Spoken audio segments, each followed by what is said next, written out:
Welcome to History in a Year, America's first 250 years. Join us every single day as we journey from the Revolution of 1776 to the 250th anniversary of the United States. You can find every episode and join the discussion at pointedwords.com. I'm Stephen. And I'm Leah. It is February 18th.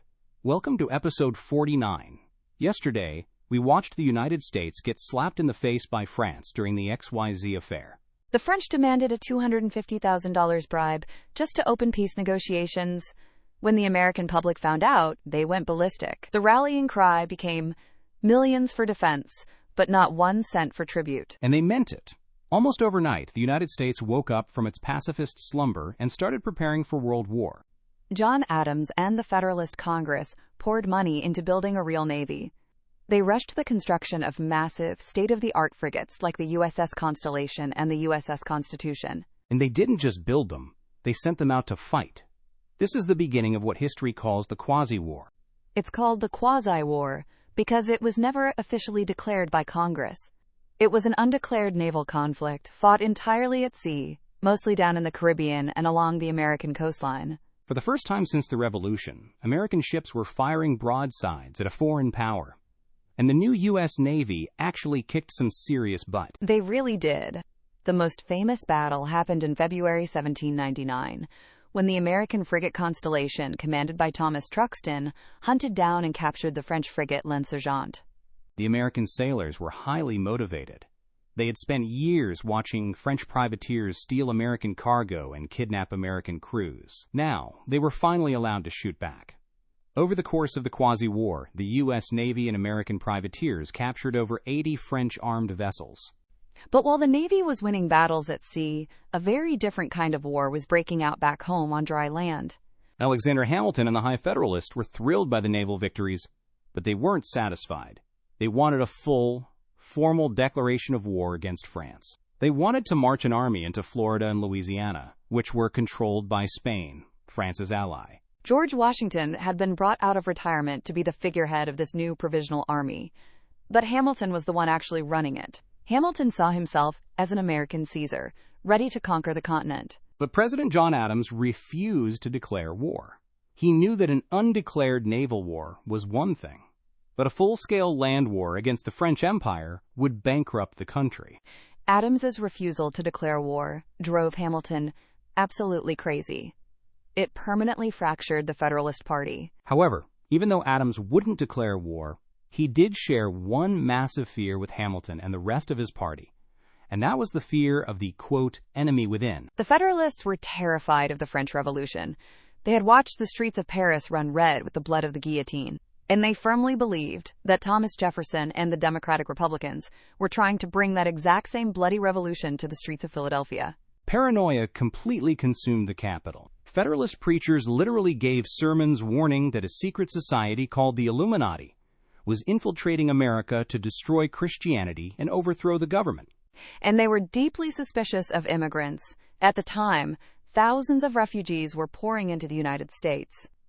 French refugees fleeing the Revolution and Irish refugees fleeing British oppression. The Federalists looked at these immigrants and saw a massive threat. Why? Because when these poor working-class immigrants arrived, they almost universally voted for Thomas Jefferson's party. So in the summer of 1798, the Federalist Congress decided to use the cover of national security to destroy their political enemies. They passed 4 laws that are collectively known as the Alien and Sedition Acts. Plus one? These laws are a massive stain on John Adams's legacy. He didn't draft them, but he did sign them into law. And his wife Abigail strongly encouraged him to do it. Let's break them down, starting with the 3 Alien Acts. First was the Naturalization Act. This law took the waiting period for an immigrant to become a U.S. citizen and extended it from 5 years to 14 years. The goal here was blatant voter suppression. They knew immigrants voted for the Republicans, so they just made it mathematically impossible for any new immigrant to vote in the upcoming elections. Next were the Alien Friends Act and the Alien Enemies Act.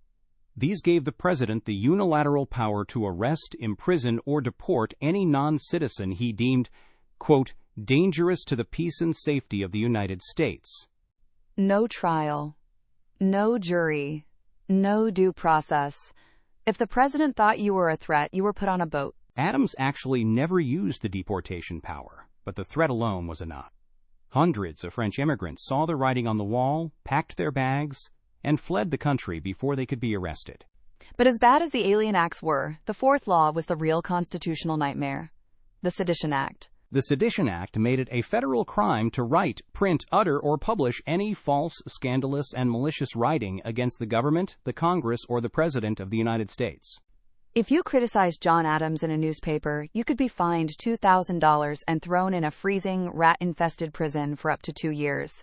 Now, listen to the specific wording of that law. It protected the government, the Congress, and the President. Do you notice who is missing from that list? The Vice President, Thomas Jefferson. Exactly. The Federalists specifically wrote the law so that it was illegal to criticize John Adams, but it was perfectly legal and encouraged to relentlessly mock Thomas Jefferson. It was a blatant violation of the First Amendment. The ink on the Bill of Rights was barely dry. It had only been ratified 7 years earlier. And already the government was ignoring the guarantee of free speech and a free press. And the Federalists didn't just pass the law, they aggressively enforced it.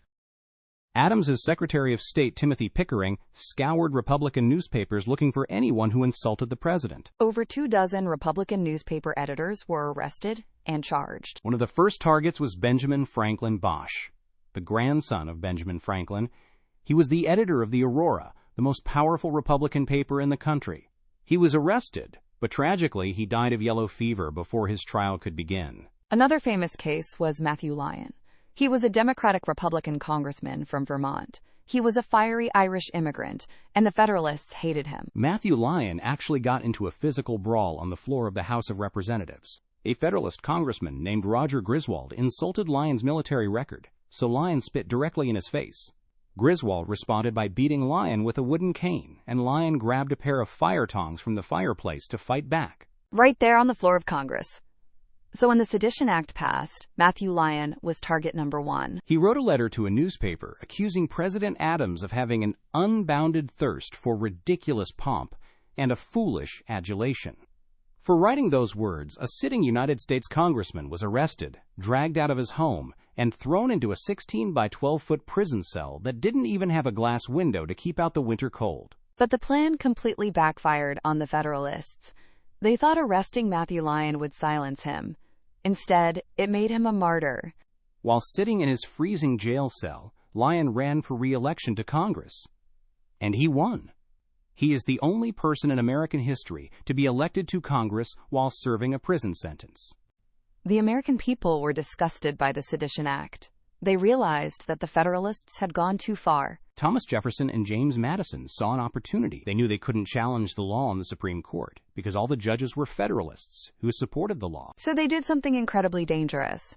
They secretly drafted 2 documents known as the Virginia and Kentucky Resolutions. In these resolutions, Jefferson and Madison argued that the United States was a compact of individual states. And if the federal government passed an unconstitutional law, like the Sedition Act, the individual states had the right to nullify that law.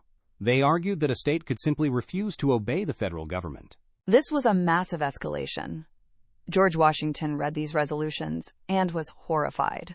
He warned that Jefferson was laying the groundwork for a civil war. And Washington was right. 60 years later, the southern states would use Jefferson's exact argument of states' rights and nullification to justify seceding from the Union and starting the Civil War.